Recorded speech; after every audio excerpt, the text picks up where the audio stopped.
Hi guys, welcome to another GCSE video. Before I start talking to you about this one, please make sure that you press the like button and the subscribe button so that you don't miss any of the videos that I post. So today we are going to be looking at the UK's physical landscape and we're going to be looking at human activity on the coastline. This is just a small little section and you often get a 4-mark question talking about what does human activity do along the coastline, so the physical processes and the physical landscape basically. So we've got 4 types of development that we can talk about.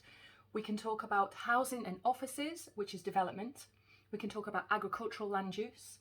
We can talk about industry being developed on the coastline, and we can talk about management strategies of the coastline. Now all of these will have an impact, mostly negative, on the coastline, either on the processes along the coastline or what the environment is along the coastline, because that development needs the natural environment to change. So if you're going to build houses or offices or put industrial use there, industrial buildings, then you are going to destroy and remove the natural habitats.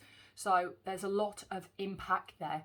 The second thing is if we put management strategies in place like groins or revetments, which is in another one of the videos, then obviously we're going to have interruption of the sediment cells around the coastline. So we could cause terminal groin syndrome, we could cause build-up of beach in one area and reduction of beach in another area, etc.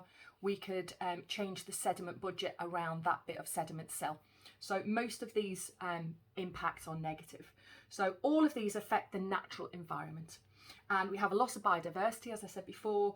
We have high levels of pollution quite often if pollution gets put into the sea and it isn't treated, etc. We have erosion, obviously, increased amounts of erosion along the coastline if we put defences in. And human activity, obviously, in the longer term, because of climate change, will lead to possibly sea levels rising. So that's going to have an impact on the coastline as well. So as population increases, so do the pressures on the coastline.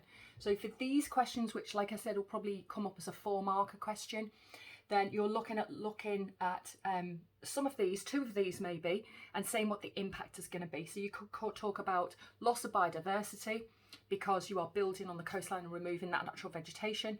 And then for the second 2 points, you could talk about coastal management having an impact on the movement of longshore drift along the coastline and causing issues further down drift.